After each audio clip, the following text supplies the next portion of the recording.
Hello friendos, I'm Chris Welsh and welcome into Fantasy Pros. Today on the YouTube channel, I've got our first edition of Trade Targets. We're going to be discussing 5 players to trade for or trade away in this very, very early point of the season, but that does not mean there are not opportunities for you. Before we do though, I want you to win a free premium account with Fantasy Pros.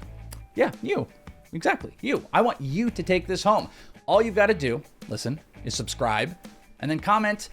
And that's it. That's all you got to do. Got as good of a chance as anybody to get the Fantasy Pros Premium account because Fantasy Pros Premium has the tools to help you win. You can unlock the most powerful tools in all of fantasy at Fantasy Pros. So go and comment right now. Get locked in and get hooked up because I want you to win. But I also want to talk about some trade targets. I've got 5 for you here. And first up is a trade for, it's San Diego Padres starting pitcher Blake Snell. Now Blake Snell went 4 1/3. Not great, especially for the quality starts crew. He also gave up 3 earned runs. Really not good in under 5. He also took him 93 pitches, which is less than optimal. But he had 9 strikeouts with 20 whiffs on swings in that game. The changeup, which we all hate for him to throw, was about 10% usage, but it had an 86% whiff rate, which is crazy. His curve, also an 80% whiff rate. Both had 50 plus CSW percentages, which is very, very good. He was a little too heavy on the fastball. It was cold, kind of rainy, and I think that's going to obviously have effects across the board. But Blake Snell has big stuff, and he shows it 20 whiffs on swings early on, whatever point on. That is a phenomenal number, and he did it in 4 1/3.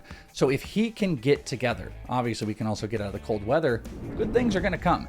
Blake Snell is a guy that is not cheap necessarily, but that going under 5 is really going to trigger people, and he might be more acquirable than you think. I think it's a good time to jump on it because the big strikeouts are there, and I still think he has the opportunity to be the #1 pitcher out of this rotation. That's including you, Darvish. So go and poke around and see if you can get yourself some cheap Blake Snell. Know what I'm saying? You can do that. Coming in at number 4 is New York Mets starting pitcher Koda Suter. Now, I'm not going to mask the good results when I say trade away. He had 8 strikeouts, which was good. He had his first win, which is great, and he only gave up 1 earned run. My concern is what happens when the league catches up to Suter. His fastball command was pretty spotty early on. He caught it a little bit later. That can of course be fixed, but it's going to be a table setter for him, especially with these other pitches, especially the ghost fork, because the ghost fork did everything. 8 of his 9 total whiffs came off the ghost fork. So here's a number for you.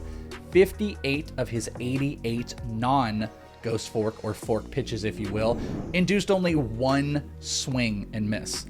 That's not good. The concern is when the league catches up to the ghost fork and stops offering it up at it as much, what's going to happen? How is he going to adjust? And with spotty fastball command, it makes me a little bit more concerned, though it is a big, big fastball. It might be at a big level of adjustment overall, but it's worth gauging the temperature in your league after an 8 strikeout performance on a very, very hot name pitcher, and some might not look as deep after that 8 strikeout performance, and you might be able to take advantage if you're like me and you're a little bit concerned what the numbers are going to look like when the league adjusts. And here's one thing I can promise you: the league always adjusts. Coming in at number 3, we're going back to a trade for.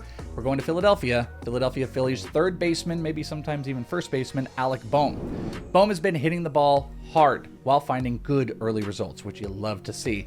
Through Monday, as we're recording this, Bohm had a 66% hard hit rate with a 467 batting average. Also had a homer, and on Monday had a 3-hit game, which you love to see. He had a 492 WOBA, which is holding up the batting average. Even though things are early, things are trending in the right direction for a big year, especially that you're seeing that ball get hit hard. Fun fact too, going into Monday, Alec Bohm had a 100% hard hit rate, and he had an average exit velocity of 99. That's absurd. That came way down, obviously, when he started topping a few more balls. But even when he wasn't hitting the ball hard on Monday, he had 3 hits out of it. That's got to make you feel pretty good. His comfortability is also showing as he has a 17% first swing, first strike, first pitch swing percentage, where usually he sits in like the 30s, and he's done that throughout his career. So he's getting a little bit more patient, getting deeper into counts as he becomes more comfortable. Alec Bohm has the upside of a top 100 player right now, but I think he can still easily be had outside the top 150.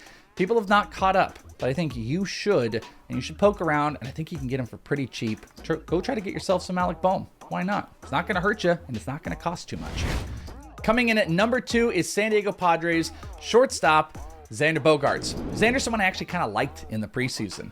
That offense is so powerful, as you know, and we don't even have Fernando Tatis Jr. back yet. The results have been good early on as well. 2 early homers while he's hitting over 400. Xander's XBA and X-Slug are both about 100 points lower than his current average, but again, like we acknowledge those batting average numbers are really huge. His hard hit percentage, though, is the lowest it's been over the last 3 years. Xander has only hit more than 25 homers once in his career. He's also showing no signs of running.